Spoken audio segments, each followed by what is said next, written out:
اسرائیل قوم نوح خانی تبعید میان.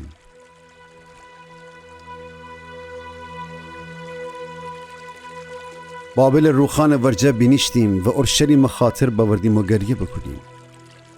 امی بربتن بیددار خالان رو ورگدیم، چونکه اوشنی که امر اسیر کده بود امیجا سرود بخسته ده و اوشنی که امر ازیت آزار کدید امیجا خوشحالی سرودان بخسته ده و بگفتد ایتجا اورشلیم سرودان امری بخنید.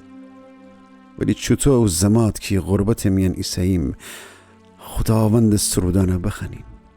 ای اورشلیم، ای اورشلیم، اگه ترج خاطر دم می رسدس جکار دکفه کی دی بربت نزنم. اگه تی فکر جا غافل بم و ترمی تمام خوشیان رو بیتر ندنم می زبان لاله بکی دی سرود نخنم. ای خداوند خاطر باور او روزه که اورشلیم دوره کده بود و ادوم آدم نفرن فریاد کدیدی شهر آتش بزنید و اونا خاکم ریته بکنید. ای بابل تو آخر پسی فگردی.